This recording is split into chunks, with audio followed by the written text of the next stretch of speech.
Hello everyone. Before we start, don't forget to like, subscribe, and leave a comment with where you from and what time it is. That way, YouTube will keep pulling you stories like this. Now, let the shadows take over.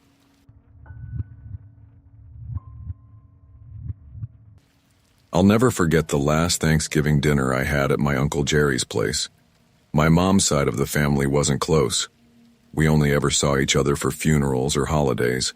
So when Uncle Jerry sent out invitations that year, it felt almost suspicious. He was the kind of relative who never really showed up for anything, never called, never texted. He lived alone in this big farmhouse outside of Toledo, Ohio. I hadn't been there since I was maybe 10 years old, and even then I remembered hating the place. It was one of those houses that always seemed too quiet, like the walls were holding secrets. We pulled into the gravel driveway around 6 that evening. The sun had already gone down, leaving the entire property in a kind of half-darkness. The porch light was on, but it wasn't welcoming, just a weak yellow bulb swaying slightly in the cold November wind. The house itself looked worse than I remembered. The paint was peeling, shutters hung crooked, and a long crack ran up the side of the chimney. What really unsettled me, though, was how dark the windows looked. Even with lights on inside, they just looked like black, hollow eyes staring out at us. Jerry opened the door before we even knocked, smiling too wide, his left eye twitching every few seconds. He looked older, thinner, his skin papery, almost translucent in the glow of the hallway lamp. "Family," he said, his voice booming but off somehow like he'd rehearsed it. Come in. Dinner's waiting." There were about 12 of us. My parents, my sister, a couple cousins I barely knew, and some distant relatives I couldn't even name. We shuffled into the dining room, and that's when I froze. The table was massive, stretching the length of the room. But it wasn't the size that made my stomach drop. It was the way it was set. Each place setting looked like it belonged in a 5-star restaurant. Gleaming silverware, polished crystal glasses, perfectly folded napkins. And right in the middle were these huge silver domes covering every dish. No turkey on a platter, no bowls of stuffing or cranberry sauce, just everything hidden, waiting. I leaned toward my mom and whispered, "This is weird." She gave me a sharp look, the kind that said, "Don't start." But I could tell she was uneasy too. Uncle Jerry tapped his glass with a fork until the chatter stopped. "Tonight," he said, his smile twitching wider, "we honor tradition. A family tradition, one that's been in this house for generations." He removed the silver domes one by one. Mashed potatoes, green beans, rolls. At first it seemed normal enough, but then he carved into the main dish. It wasn't turkey, it wasn't ham. The meat was dark red, almost purple in places, sliced into thick slabs that glistened in a way that immediately made me think of something raw. "What kind of meat is that?" my cousin Tyler asked, trying to sound casual but failing. Jerry's eyes flicked to him. "A family recipe," he said. "One that requires care. Nobody else asked. Nobody wanted to." He served us, piling slices onto each plate, his grin widening with every cut. When he placed a piece on mine, I caught a whiff of it and nearly gagged. Metallic, sweet, rotten all at once. We raised our glasses. "To family," Jerry said. "To family," we echoed, some voices trembling. I cut into the meat, the knife sliding too easily, the texture wrong. Dense, spongy. My fork left grooves that filled with dark juices. My dad forced himself to take a bite, chewing way too long before muttering, "Not bad." His face told a different story. Jerry's eyes landed on me. He didn't blink. He waited. I cut off the smallest sliver I could and slipped it into my mouth. The taste hit instantly. Copper, rot, something I can only describe as wrong. I fought the urge to spit it out, forcing it down with water, my throat burning. Jerry leaned forward. "Good, isn't it?" I nodded, barely able to fake a smile. As we ate, the room felt heavier. No one was talking. Knives scraped against plates, glasses clinked, but it was forced. Jerry, on the other hand, devoured his food like he hadn't eaten in days. Grease coated his lips as he licked them between bites. Halfway through, the lights flickered. For a moment, the room went dark except for the dull orange glow of the fireplace. In that second, I swear I heard whispering. When the lights came back, I noticed something on the far wall. Photographs. Old black and white portraits lined up neatly in a row. Each one showed a different group of people sitting at this very table. Same dishes, same table settings, same forced smiles. The only thing that changed was the person at the head of the table.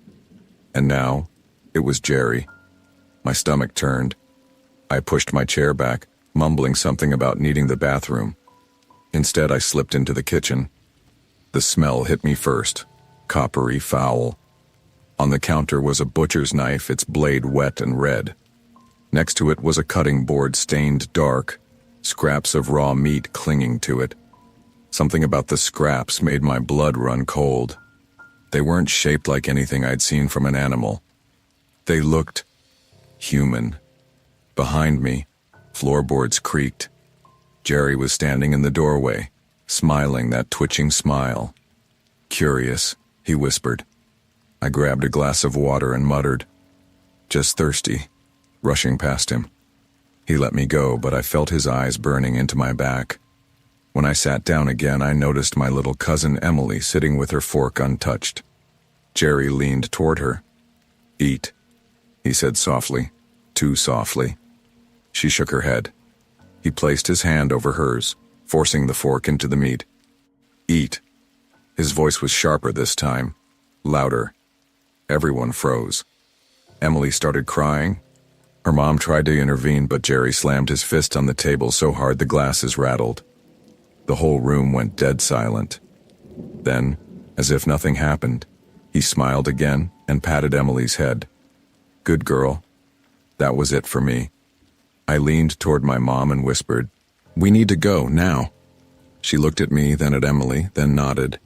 We made excuses, early drive, not feeling well, and stood to leave. A few other relatives suddenly followed suit. Jerry didn't argue. He just sat back, smiling, his eye twitching violently now. "Don't be strangers," he called as we left. "Next year will be even more special." The drive home was silent. My mom's hands shook on the wheel. None of us slept that night. Over the next week, we tried calling the cousins who'd stayed longer. No one answered. Their phones went straight to voicemail. My mom tried Jerry's number. Disconnected. The next weekend, we drove back out to the farmhouse. It was empty. Windows boarded up. No furniture inside. It looked abandoned, like no one had lived there for years. 2 weeks later, a package showed up at our front door. No return address. Inside was a single photograph. It showed us, my mom, my dad, my sister, me, sitting at Jerry's table. And Jerry wasn't in the photo. He was the one taking it.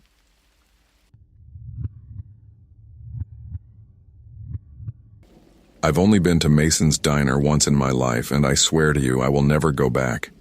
In fact, every time I drive down that stretch of highway, I purposely take the long way around just so I don't even see the exit. It's one of those places that doesn't just creep into your memory. It carves itself there, like a scar you keep tracing over in your mind, even though it hurts. It happened last winter. I'd been visiting a buddy in the suburbs outside of Pittsburgh and was driving home late. It was close to midnight when I finally got on the highway, and within 20 minutes, the weather turned bad. Snow wasn't just falling, it was pelting the windshield in streaks, making it look like I was flying through some endless white tunnel. The defroster struggled to keep up, and my wipers were squealing across the glass. I was starving. I'd skipped dinner thinking I'd grab something on the way home, but nothing had been open at my buddy's exit. That's when I saw the sign. Or not really a sign, more like a flickering neon light through the trees. It just said "Diner" in red, half the letters buzzing, the R barely hanging on. No billboard, No gas station nearby, no cars in the parking lot. It looked like the kind of place you'd only notice if you were lost or desperate. I was both. The moment I pulled in, I felt uneasy. The snow was coming down hard, yet the parking lot was strangely clear, like someone had shoveled and salted it within the last hour. There were no tire tracks, no footprints, just my car crunching onto the asphalt. I killed the engine and sat for a moment, staring at the glowing sign. It buzzed faintly in the wind, light reflecting against the wet blacktop. The diner itself was a squat brick building with fogged-up windows. Inside, I could see shapes moving, but the glass was too blurred to make them out. Still, hunger won out over hesitation. I pulled my jacket tight and hurried through the cold. The moment I stepped inside, heat blasted me. Not just warm, but oppressively hot, like the thermostat had been cranked way too high. The air smelled faintly metallic, like old copper pipes, mixed with something greasy like burned oil. The place looked like it hadn't been renovated in decades. Cracked red vinyl booths patched with duct tape, a long counter lined with chipped stools, and a jukebox in the corner that wasn't plugged in. There were only 3 other customers. An older couple sat in the far booth, their heads bent close together, whispering. They didn't look up when I came in. At the counter, a man in a trucker hat sat with a steaming mug of coffee clutched in his hands. He didn't move either. Didn't even blink. Just stared down into the cup. The waitress appeared almost instantly, as though she'd been waiting. She was tall and thin, her uniform spotless, her shoes squeaking softly on the tile. Her smile hit me first. It was wide. Too wide. Stretched tight across her face like she'd practiced it in the mirror 100 times but still hadn't gotten it right. "Just one tonight?" she asked. Her voice was soft, almost musical, but off in some way I couldn't put my finger on, like she was mimicking how normal people spoke. "Yeah," I said, trying to sound casual. "Just me." She gestured with an open palm and guided me to a booth in the middle of the diner. I slid into the cracked vinyl, the seat squeaking under me. The table was sticky despite looking clean, and when she handed me the menu, the paper felt damp, greasy at the edges. Half the items didn't even have prices listed. As she walked away, I looked around, trying to shake the unease building in my stomach. The couple in the back booth never once looked up. The trucker still hadn't moved. And above the counter, I noticed something strange about the wall clock. The second hand wasn't moving. It was stuck at 12. I frowned, checked my phone, and saw the time clearly ticking forward. When I looked back at the clock, the second hand had moved. But it wasn't going forward. It was ticking backward. I rubbed my eyes, telling myself I was just tired. The waitress returned without a notepad. She just stood there smiling that too wide smile, her eyes never blinking. "What'll it be?" she asked. I ordered a cheeseburger and fries, just something simple. She wrote it down on a pad, but her eyes never left mine. She didn't even glance at the paper, just scribbled blindly, her pen scratching deep grooves into the pad. Then she turned and vanished through the swinging door to the kitchen. That's when I heard it. A laugh. At first it was faint, like a child giggling somewhere in the kitchen. Then it came again, louder, overlapping. Not just one laugh, but several, high-pitched and too fast. It was wrong, like recordings being played over each other. I glanced at the trucker, wondering if he'd heard it. He didn't move. Not a twitch. The couple in the back booth whispered louder, but still never looked up. The waitress came back with a glass of water and set it down in front of me. Her hand lingered on the table too long, her fingers bony, nails chewed down to the quick. She leaned closer than she should have and whispered, "It tastes better if you finish it all." Then she straightened, smile frozen, and walked away without another word. The water sat there, crystal clear. My throat was dry, so I took a sip and immediately gagged. It was metallic, sharp, like drinking pennies. I shoved it aside, stomach tightening. Minutes passed. The snow outside came down harder, wind rattling the windows. I kept glancing at the clock. The second hand was spinning backward faster now. The kitchen door swung open. A man in a cook's apron walked out carrying my plate. He was bald, heavy-set, his skin pale and shiny with sweat. But his smile was exactly like the waitress's. Wide, fixed, too long. He set the plate down in front of me and just stood there smiling. The burger looked fine at first glance, but the fries were wrong. They were dark, almost black, some twisted into unnatural curls, others bent into shapes I couldn't describe. They smelled faintly of sulfur. Against my better judgment, I picked one up. It was rubbery, not crispy. When I bit down, the taste hit me instantly. Bitter, sour, charred, like burned flesh. I gagged, spitting it into a napkin. My throat burned as if I'd swallowed smoke. The cook and waitress just stood at the end of the booth watching me. Neither blinked, neither spoke. Their smiles never wavered. I tried to laugh it off. "Sorry, I think I lost my appetite," I muttered, starting to slide out of the booth. That's when the trucker finally moved. His head turned slowly toward me, and I froze. His eyes were rolled completely white, pupils gone. His lips peeled back into a grin that didn't fit his face, and in a voice that was not his own, he said, "Finish it." The couple in the back booth turned their heads in unison. Their faces were pale, eyes hollow, mouths opening too wide. In a whisper that crawled across the diner like static, they repeated, "Eat, eat."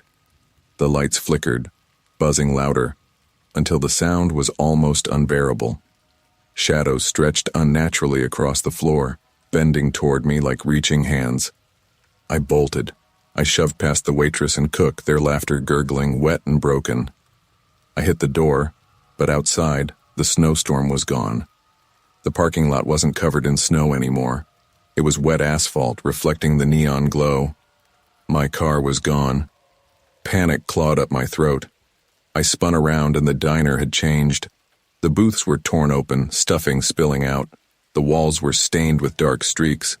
The jukebox was smashed on the floor. And the customers, they weren't people anymore. They were figures, faceless, their mouths splitting open wider and wider as they whispered in unison, "Finish it." The waitress was closest to me. Her smile split wider, skin tearing at the corners of her mouth. She leaned so close I could smell the copper on her breath. "Nobody leaves hungry," she hissed. I don't remember leaving. 1 second I was in the diner, and the next, I was in my car on the side of the highway miles away. The engine was running, the heat blasting. My hands were greasy, coated in something that smelled like rancid oil. My mouth burned with that same metallic taste. On the passenger seat sat a plain white takeout box. No logo, no writing, just cardboard stained with grease. I opened it with trembling hands. Inside was a half-eaten burger. On the inside of the lid, written in greasy fingerprints, were 3 words, "You finished it." Before we jump into the next story, if you're enjoying these creepy tales, hit that subscribe button. We have got fresh horror chills waiting for you every night.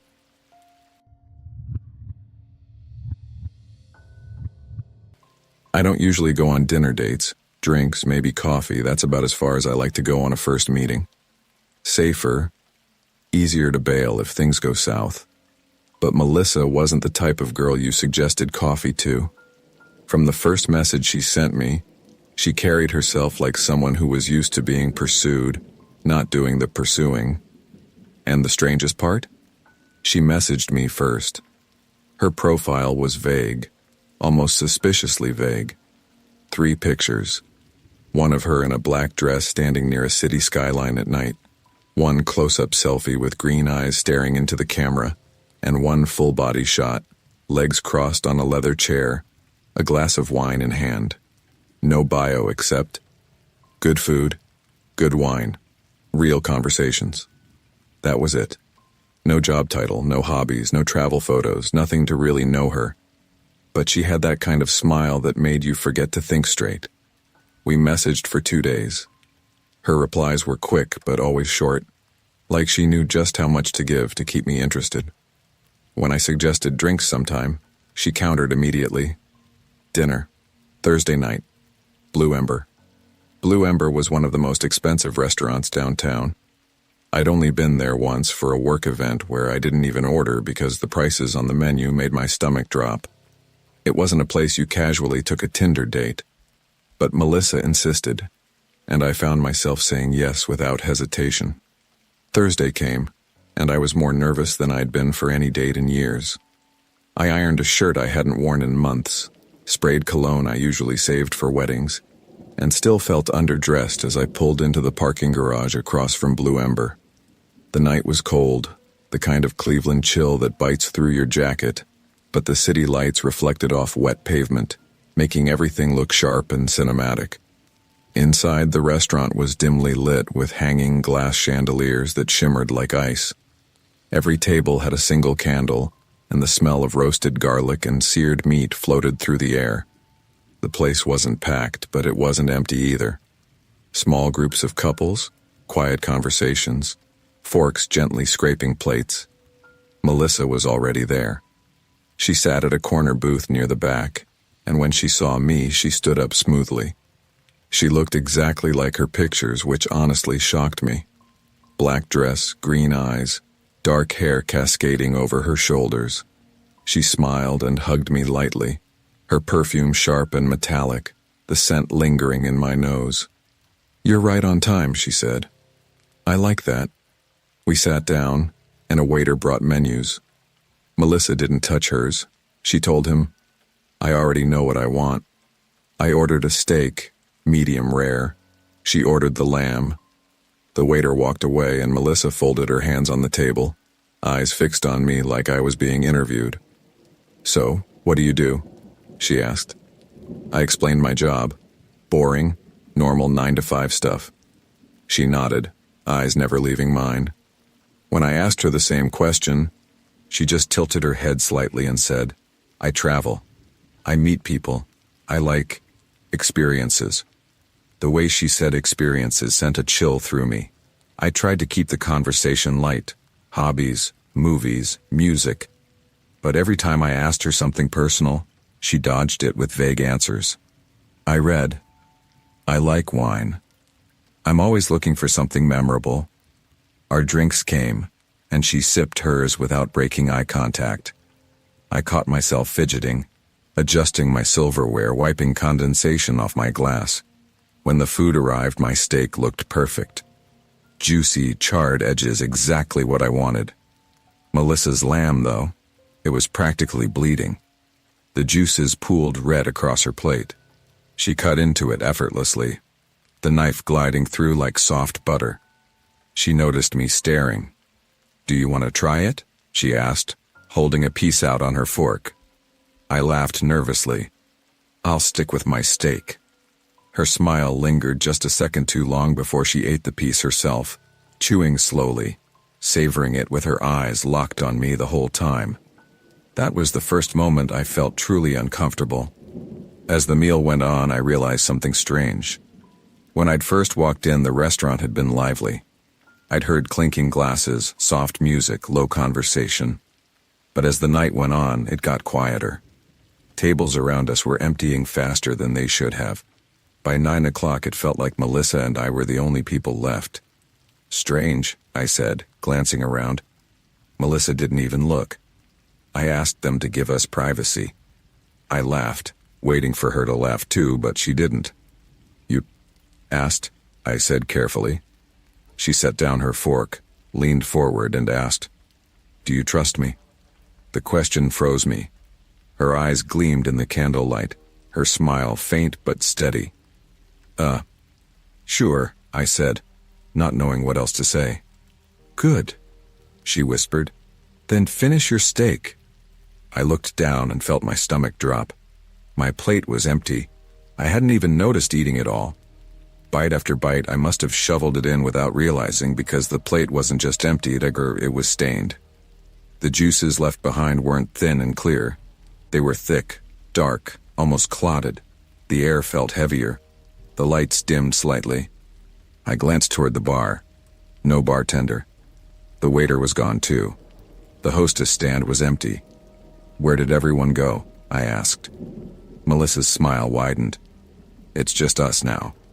Something inside me screamed to leave, but when I tried to stand, my chest tightened. It was like invisible hands were pressing me down into the chair. Melissa leaned closer, her perfume sharp enough to sting my nose. "Dessert?" she asked softly.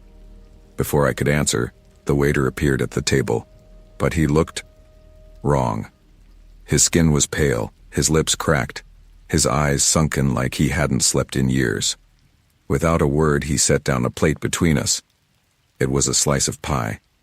Red, glossy, steam curled from it like smoke. "On the house," Melissa said, her voice lilting, almost mocking. I shook my head.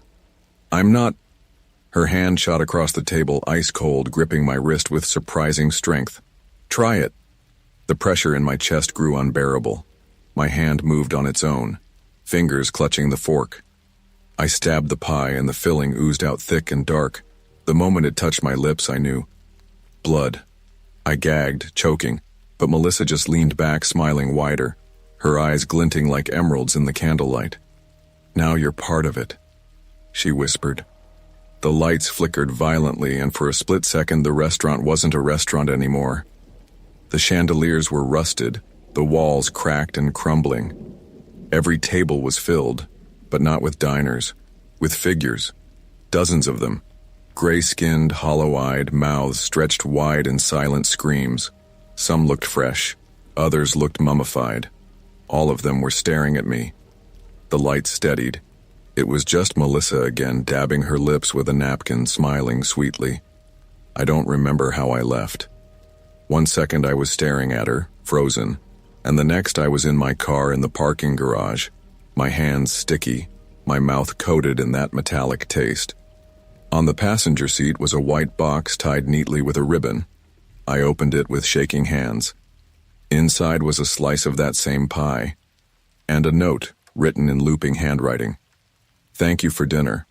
I'll see you again soon."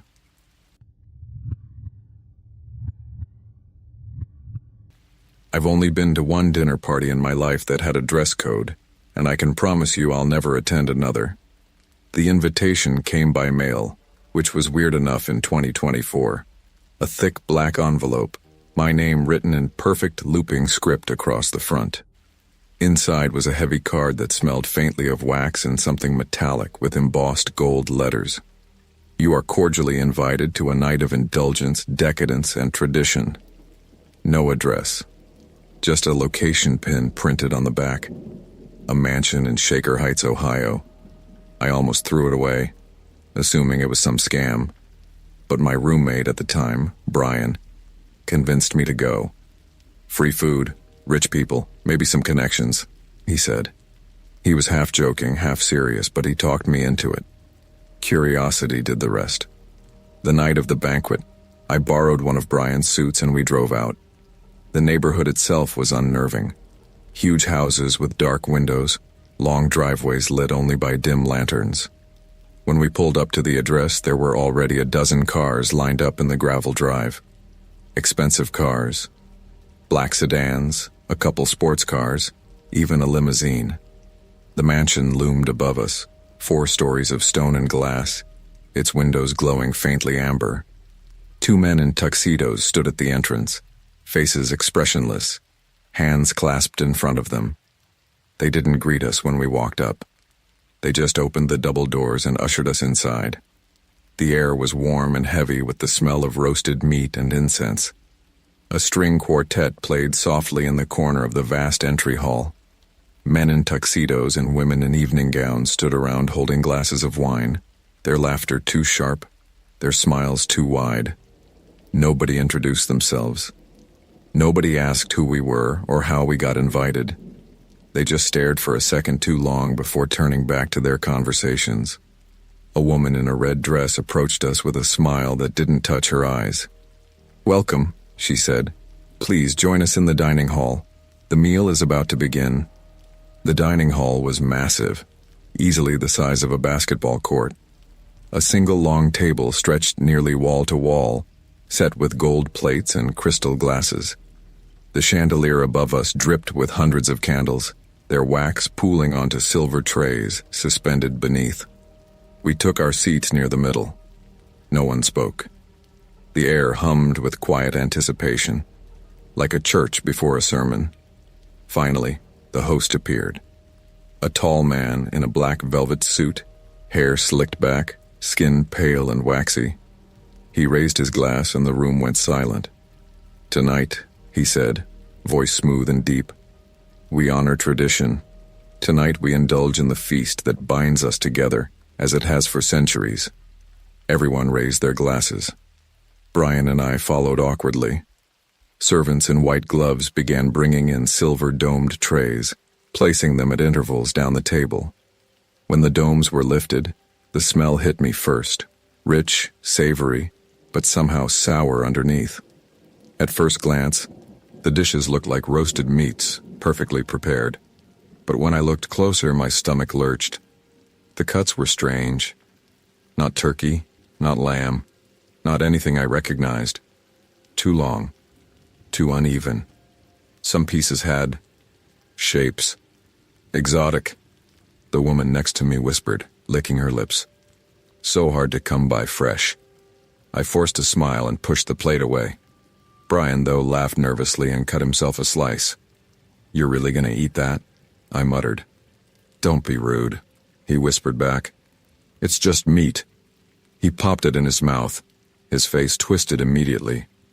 "God, it's—" He coughed, reaching for his water. His eyes watered, his lips trembling. "Metallic." The woman beside him chuckled softly, almost purring. "It takes time to acquire the taste." All around us, people were devouring their portions, fingers slick with grease, lips glistening red. Their laughter grew louder, sharper, echoing off the high ceilings. The quartet in the corner played faster, more frantically, the notes screeching. The host raised his glass again. "Indulgence is only the beginning. Tonight we welcome new guests into our tradition." I froze. Every face at the table turned toward me and Brian. Claudia leaned close, whispering, "Eat, or be eaten." Brian looked at me, pale and sweating, then forced another bite into his mouth. His hands shook violently. I noticed blood trickling from the corner of his lips, but he didn't stop chewing. He couldn't stop. I pushed my chair back. "We're leaving." The host's smile widened, teeth too white, too sharp. "The doors are locked." I glanced at the massive oak doors across the hall. Sure enough, they were sealed shut. Servants stood in front of them, motionless. Brian was choking now, clutching his throat. His face was red, his eyes bulging. I tried to help him, but the woman beside us held my wrist with surprising strength. "Let him finish," she whispered. Brian convulsed, collapsed onto the table, blood spilling from his mouth. Nobody screamed. Nobody even moved to help. They just applauded politely like they were watching a performance. The host clapped his hands once, and servants dragged Brian's body away through a side door. I was frozen. My breath came in short gasps, my vision blurring. The host raised his glass a final time. "Now our feast is complete." The lights flickered. For a split second, the faces around me weren't human anymore. Gray flesh, sunken eyes, smiles stretched impossibly wide, teeth jagged and dripping. When the light steadied, they were all normal again, dabbing at their lips with napkins, sipping wine. I don't remember how I got out. The next thing I knew, I was back in my car, the mansion shrinking in my rearview mirror. My suit was stained, my hands sticky with grease and blood. On the passenger seat was a gold envelope. Inside was another invitation card. This one was addressed only to me. "Next time, you sit at the head of the table."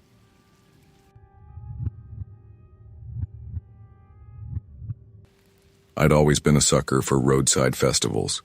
Corn mazes, pumpkin patches, small-town parades. The kind of Americana you only find if you get off the interstate and drive long enough through the back roads. It always felt harmless, wholesome, a little break from reality, which is why when I saw the wooden sign stuck in the ditch just past an abandoned gas station, I didn't even hesitate to follow it. Harvest feast. Everyone welcome, it said, with a sloppy red arrow pointing down a gravel road. At the time, it felt like fate. I was driving from Tulsa to Denver, exhausted, restless, and sick of chain restaurants. A home-cooked meal sounded like heaven. The gravel road was narrow, lined with fields of dry corn that rattled in the evening breeze. The sun was setting, but the light felt wrong somehow. Too dim, like it had skipped from late afternoon to twilight in the span of a few minutes. I drove another mile, then another, until the stalks opened up into a clearing. That's when I saw it. Strings of yellow bulbs crisscrossed above a long wooden table, stretching at least 30 feet across the clearing. Dozens of people sat around it, all dressed in earth-tone clothes that looked borrowed from another era. The whole scene had this surreal, painterly quality, like a Norman Rockwell painting that had been left in the rain too long. A man in suspenders raised his hand as I pulled in. He had a broad, sunburned face and a grin that didn't reach his eyes. "You're just in time," he called. His voice carried unnaturally far, almost like it echoed, though there was no place for an echo here. I almost kept driving, but something in me, politeness maybe or just hunger, made me pull into the grassy lot. As soon as I turned off the engine, the laughter, the clinking of silverware, the swell of voices hit me. Except, it wasn't right. The noises didn't overlap like normal chatter. They came in waves, perfectly timed, like an orchestra warming up. The man in suspenders opened my car door before I had the chance to lock it. His hand was calloused as he gripped my shoulder. "Welcome, traveler. Tonight, you eat with us." He guided me toward the table, and I told myself I could just sit for a few minutes, have some food, and leave. That's how small towns work, right? Hospitality. But as soon as I sat, I felt it. Eyes. Dozens of them. Every face turned toward me, every smile painted too wide. I tried to offer a sheepish grin, but no one laughed. No one nodded. They just stared. The woman beside me leaned close. Her breath was warm, damp. "We've been waiting." I swallowed hard. "For what?" Her smile stretched. "For you." The meal began. Platters of roasted vegetables, glistening meat, thick bread. It all looked mouthwatering. My stomach growled despite the unease building in my chest. The smells were intoxicating but heavy, cloying, like perfume left too long in a closed room. A bowl of stew was placed in front of me. Dark broth, chunks of meat, steam rising in curls. I hesitated, but the others didn't wait. They dug in, their spoons clinking in perfect unison. Not one slurp, not one cough, just synchronized movements, bite after bite. I forced myself to taste it. The flavor was strong, iron-rich, almost metallic, with a hint of something sweet underneath. My tongue tingled. My stomach turned. That's not beef, I thought. Across the table, a little girl watched me. Her spoon hovered in the air, untouched. She leaned forward, her eyes glassy. "Don't swallow," she whispered. But it was too late. I'd already forced the bite down. The stew sat in my gut like lead. My vision fuzzed at the edges just for a moment. When I blinked, the people around the table didn't look quite the same. Their skin seemed too pale, too stretched. Their smiles revealed too many teeth. And their hands weren't moving naturally. It was like joints bending the wrong way, wrists turning too far. I looked back at the little girl, but she was gone. The man in suspenders stood at the head of the table, raising a long carving knife. His voice rolled out, deep and commanding.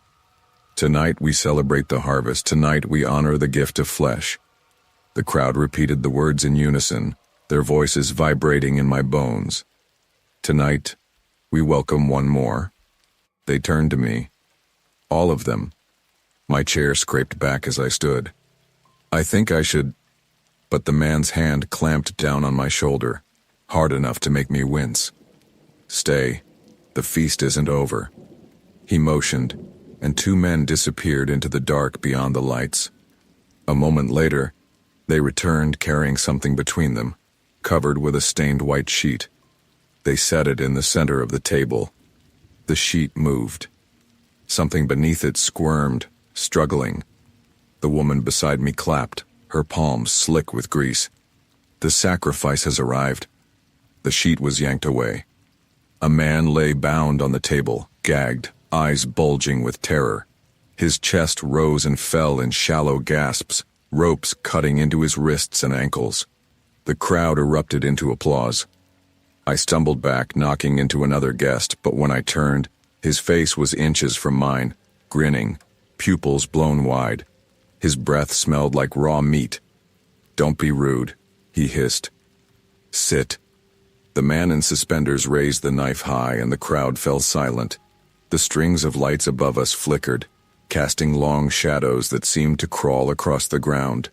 The knife plunged down. The gagged man's scream never came. There was only the wet sound of tearing flesh, and then the applause again, deafening, suffocating. A slice of steaming meat was placed on my plate. "Eat," the woman beside me said, her voice low, vibrating. I couldn't move, couldn't breathe. My body shook with terror. That's when I saw them. The little girl again, standing at the edge of the clearing, and behind her, dozens more. Thin, hollow-eyed people, all standing silently in the dark beyond the glow of the lights. Their faces were bruised, their clothes torn. Prisoners, victims. One of them mouthed a word. "Run." I bolted. The applause didn't stop. It followed me as I stumbled into the cornfield, stalks slapping against my face, tearing at my arms. The lights behind me flickered, then surged brighter, casting grotesque shadows that stretched through the rows. I ran until my lungs burned, until the sounds of the feast grew faint. But when I finally collapsed onto the dirt path, gasping, I realized something. I was back at the clearing. The table stood before me, untouched. Untouched food waiting, chairs filled, and every single face turned to me as one. The man in suspenders raised his knife again, grinning. "Welcome back.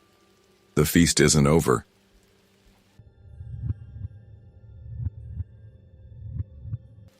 I've been on the road most of my life. Long-haul trucking isn't glamorous, but it pays the bills, and in a strange way it becomes your identity. The highways, the silence, the miles ticking away under your wheels, they shape you. I never thought much about it until last summer, when my daughter Lily decided she wanted to ride along for a week. She was 16, restless, and curious about what her old man actually did all night while she was at home scrolling through her phone. I figured it would be good for us. A little bonding before she started her junior year, before she drifted further away into friends and school dances and whatever else teenagers did that I was no longer a part of. The first few days were uneventful. We cut across Kansas, endless cornfields under a punishing July sun, then moved into the mountains of Colorado. Lily made playlists on her phone, laughing at my old CDs, teasing me about my taste in classic rock. She napped with her head against the window, doodled in a notebook, and every so often she'd ask me about my own teenage years, questions I hadn't thought about in decades. For a while, it almost felt like the years of distance between us were shrinking. But then came the night we stopped at the diner. It was after midnight, somewhere off a narrow stretch of US 50, cutting through a stretch of pines so thick the road felt swallowed whole. I'd been driving for 12 straight hours and my eyes were burning. The plan was to push until Pueblo, but my tank was low and Lily kept shifting in her seat, restless. When we spotted a glowing neon sign ahead, it felt like a blessing. Last Stop Diner. Gas. Food. Open 24 hours. The sign buzzed faintly in the dark, the red letters stuttering like they were fighting to stay alive. There were 3 cars in the lot, but no movement inside. The building itself looked clean, though. Not abandoned, not a ruin, just oddly still. "Dad, please, can we stop?" Lily asked. "I'm starving. That gas station food from earlier was nasty." I hesitated, but exhaustion won out. I pulled in, the tires crunching on gravel. As soon as we stepped out, the silence hit me. No crickets, no wind through the trees. Even the sound of the engine cooling seemed muted, like the world was pressing a pillow over our ears. Inside, the place was spotless. A long counter with polished chrome stools, booths with red vinyl cushions, a jukebox glowing faintly in the corner. The air smelled faintly of frying grease and something sweet, like cinnamon but sharper, almost metallic underneath. A waitress appeared almost instantly, like she'd been waiting just behind the door. She was tall, with pale skin and hair pinned into a perfect bun, her uniform crisp and powder blue. She smiled too widely, her teeth gleaming. "Welcome," she said. "Sit anywhere you like. Coffee? Pie?" I just wanted coffee, but Lily slid into a booth with bright eyes. "Do you guys have pancakes?" The waitress's smile stretched wider. "We have whatever you need." I frowned at that wording, but Lily was already flipping through a laminated menu that looked brand new. Every item was a comfort food cliché: burgers, fries, milkshakes, chili, pie. No prices were listed. I ordered coffee, and Lily asked for pancakes and a chocolate shake. The waitress nodded once and glided back through the kitchen door without writing anything down. The coffee arrived almost instantly, steaming in a spotless mug. I took a sip and grimaced. It was strong, bitter, but drinkable. Lily dug into her pancakes a few minutes later, cutting huge bites, syrup dripping down her chin. "Dad," she mumbled with her mouth full. "This is amazing." I wanted to smile, but something gnawed at me. The way the other customers in the diner sat motionless in their booths, forks halfway to their mouths. The way the jukebox light flickered in rhythm with my pulse. I leaned closer to Lily. "Hey, maybe don't eat too much, okay?" She rolled her eyes. "You're paranoid. It's just pancakes." But then the room shifted. It was subtle at first, a hum in the walls, a vibration through the floor. The other customers began chewing again in perfect unison, their jaws moving at the exact same pace, eyes locked straight ahead. Not one of them blinked. I grabbed Lily's wrist. "Stop eating." She laughed. "What?" "Dad, don't swallow," I hissed. Her smile faded. "What are you talking about?" The waitress returned, sliding another plate onto the table, this one holding a slice of pie so red it almost glowed. She set it in front of Lily. "On the house," she said softly. "It's for the road." I pushed the plate away. "We didn't order that." The waitress tilted her head, eyes glinting. "It's tradition." When I looked down, Lily's plate of pancakes was gone. Clean porcelain. She blinked at it in confusion. "Dad, I ate all of it. I didn't even notice." My chest tightened. Her lips were stained faintly red, not with syrup but with something darker. The hum grew louder. The other customers all turned their heads toward us at once. Smiles spread across their faces, identical, too wide. I pulled Lily out of the booth. "We're leaving, now." But when I pushed open the door, the parking lot wasn't outside anymore. It was another row of booths, another jukebox, another counter stretching into the distance. "No," I whispered. "This isn't real." Lily squeezed my hand. "Dad, I don't feel good." Her skin was clammy, her eyes glassy. I dragged her through the diner, trying every door. The kitchen, the restroom, even an emergency exit. Each one opened back into the dining room. The same booths, the same jukebox, the same endless smiling faces. The waitress followed us calmly, steps soundless. "Once you've eaten," she said gently, "you belong to us. That's the rule." Lily stumbled, nearly collapsing. "Dad, I can't stop hearing it." "Hearing what?" "The chewing." Her voice broke. "It's inside my head."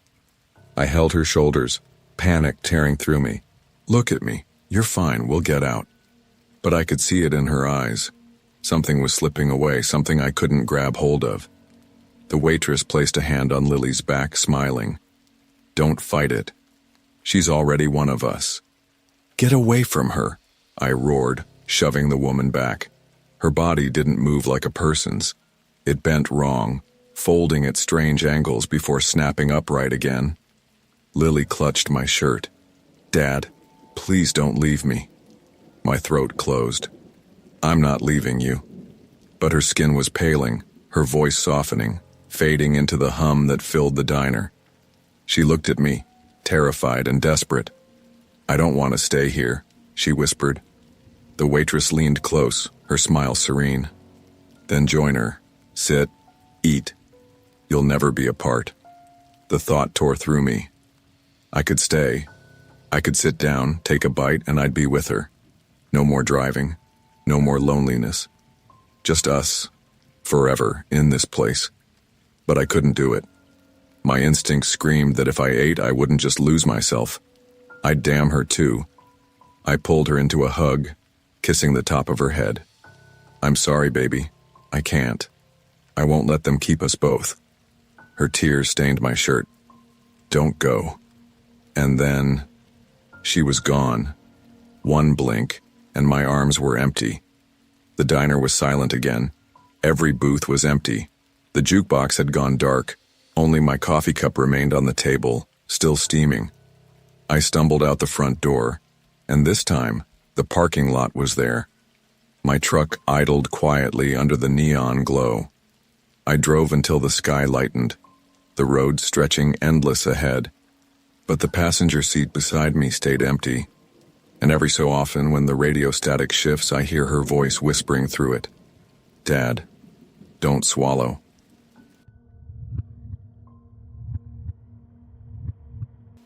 I'll never forget that night, because every detail of it still clings to me like smoke. It was supposed to be nothing more than a quiet Friday dinner at home, the kind of night my wife Laura insisted on once a week to keep us connected as a family. No TV, no phones, just us and the kids sitting at the table, sharing a meal like normal people. I'd been working long hours at the warehouse that month, so truthfully, I welcomed it. A hot meal, a bottle of wine, laughter from the kids. What could go wrong?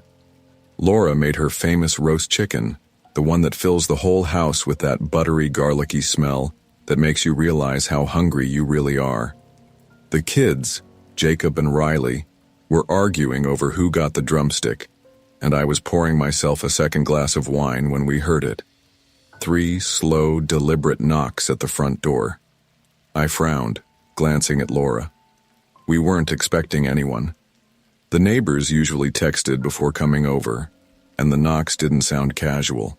They were heavy, slow, like whoever was out there knew exactly what they were doing. "I'll get it," I muttered, pushing back from the table. When I opened the door, a chill draft slipped past me, though the night outside was calm. Standing on the porch was a man I didn't recognize. Tall, pale, and thin as a rail, he wore a black suit that looked decades out of style, something you'd expect to see in an old photograph. His shoes were polished, though the leather looked cracked with age, and his eyes were flat. Not lifeless, but flat, like he was looking through me instead of at me. "Evening," he said softly, his voice smooth but with an edge I couldn't place. I seemed to have lost my way. "Might I join you for supper?" For a moment, I thought I misheard him. Who the hell asks to join a stranger's dinner in the middle of the night? But before I could answer, Laura appeared behind me, her voice unusually polite. "Oh, of course," she said, as though she'd been waiting for him. "Come in, please." I shot her a look, mouthing, "What are you doing?" But she ignored me. The man stepped inside, his shoes clicking against the hardwood, and the air grew noticeably colder. He smiled faintly, not at me, but at the dining room table. The kids stopped bickering the moment they saw him.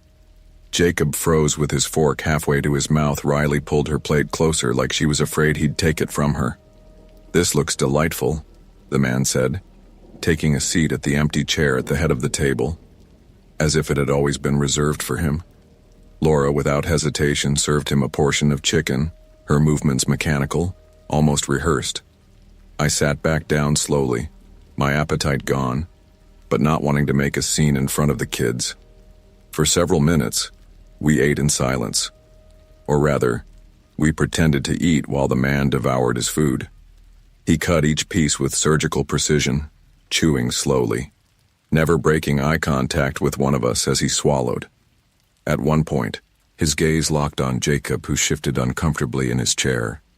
"So," the man said finally, dabbing his mouth with a napkin. "Jacob, you still wake in the night, don't you? Crying about the shadows in your room."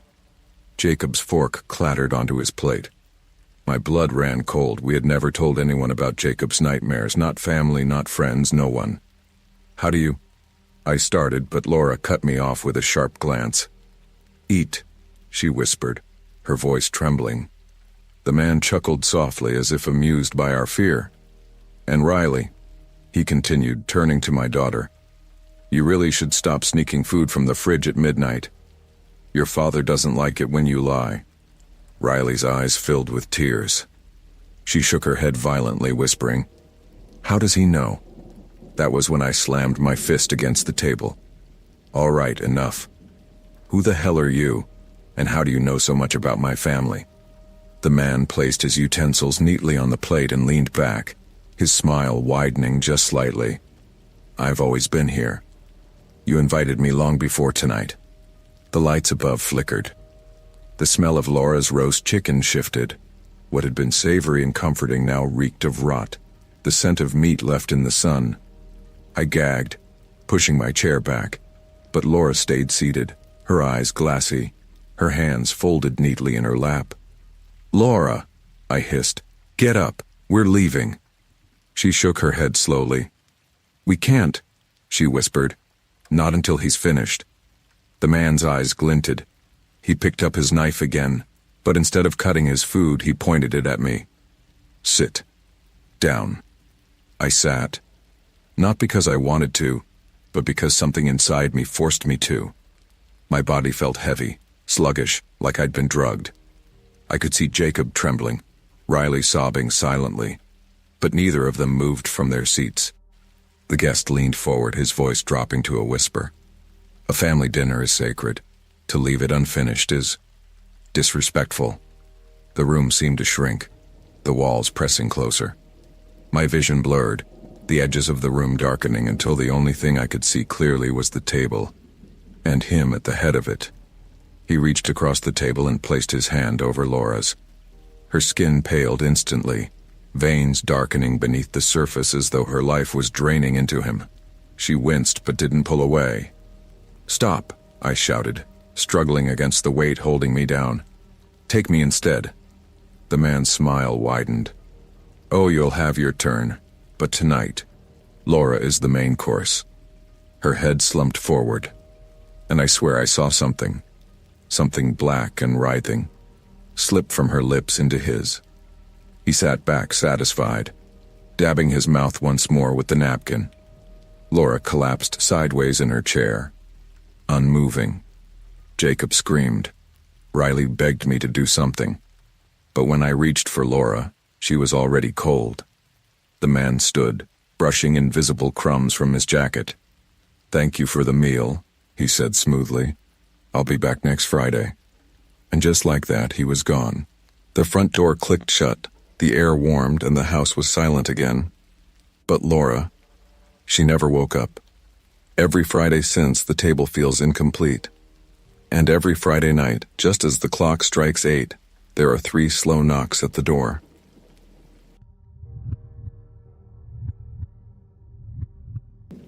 I've heard it said that grief has no timeline, that some wounds never really close. I used to think that was just something people said to sound comforting. But then we lost our daughter, and I understood in a way I wish I never had to. Her name was Madeline, and she was 10 years old. Smart, curious, full of sass in the way only little girls can be. She had this laugh that filled the house, and a way of drawing sunshine into even the gloomiest of days. Then one rainy evening, she was gone. A freak accident. A car skidding through a crosswalk. One mistake, and the world we knew ended. My wife Teresa was destroyed. I was too, but I handled it differently. I buried myself in work, in fixing the house, in anything that would keep my mind occupied. But Teresa? She held on.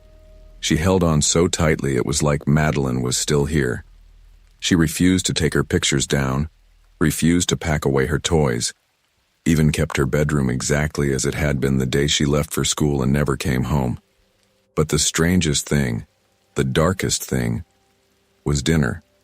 About a month after the funeral, Teresa began setting an extra place at the table every night.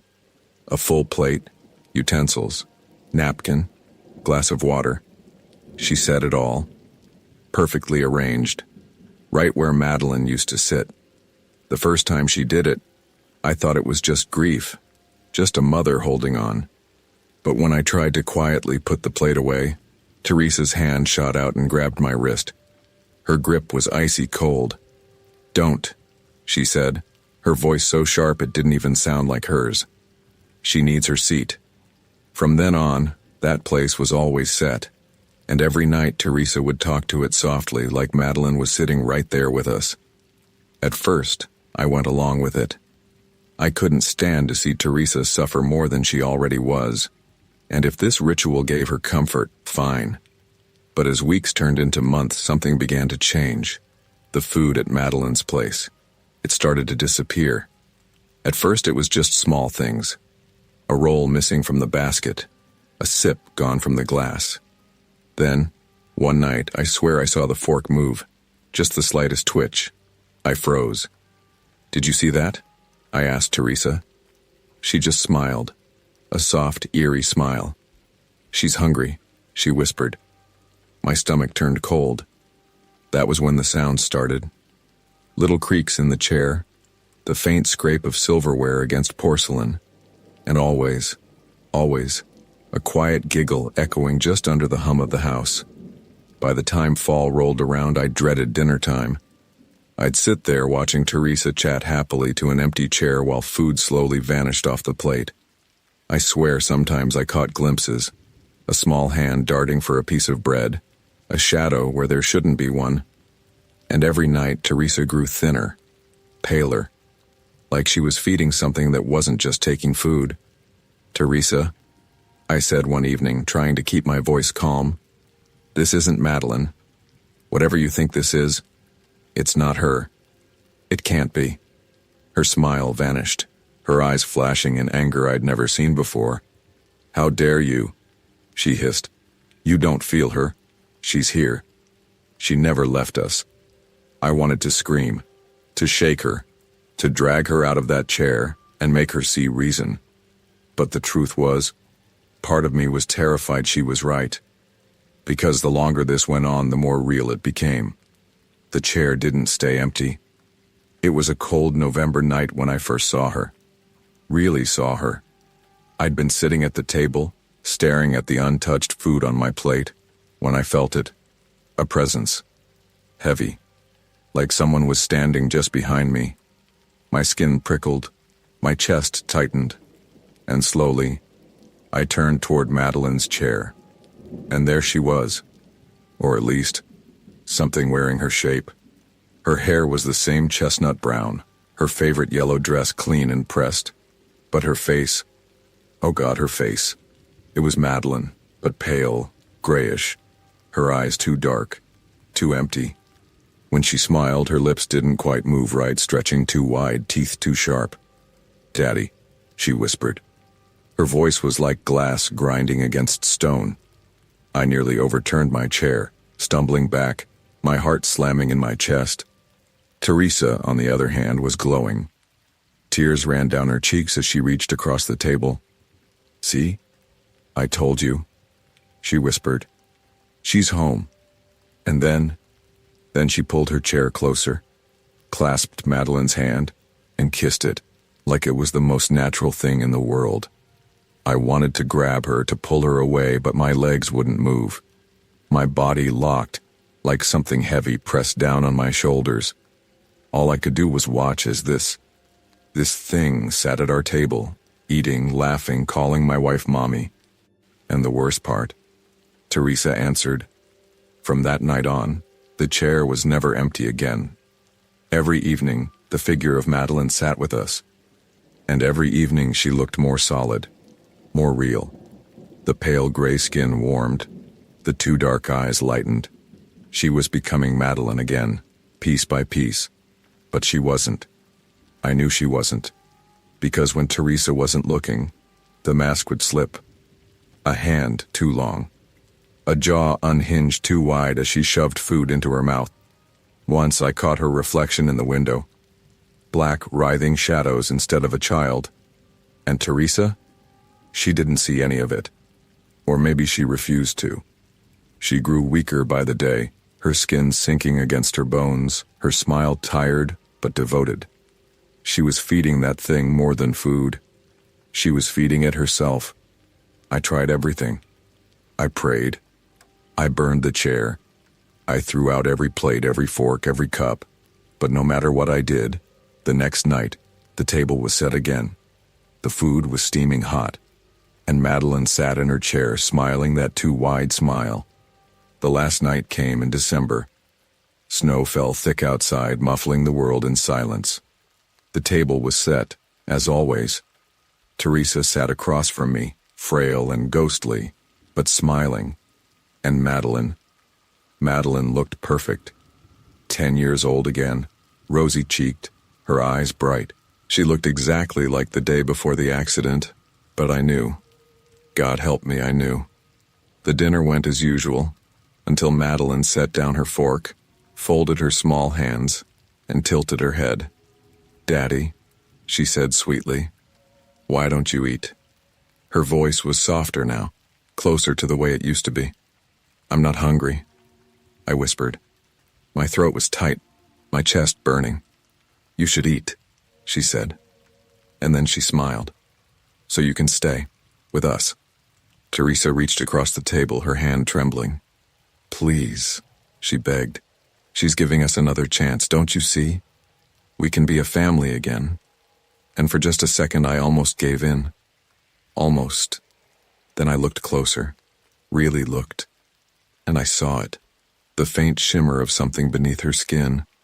The way the shadows curled and pulsed under the surface. This wasn't Madeline. It was never Madeline. I shoved back from the table, my chair clattering against the floor. "No," I choked out. "That's not her. It's not our daughter. It's something else. Something using her face." Madeline's smile cracked, splitting too wide, revealing rows of jagged teeth. Teresa screamed, and the lights went out. When I came to, I was on the floor. The house was silent. The plates were empty. The chair was overturned. Teresa was gone. The next morning I searched everywhere. Her car was still in the driveway, her coat still on the rack, but she was gone. Only one thing was different. The chair. It was back at the table, perfectly set, and there were 2 empty places now, one for Madeline and one for Teresa. And sometimes, at night, I hear them both laughing in the dark.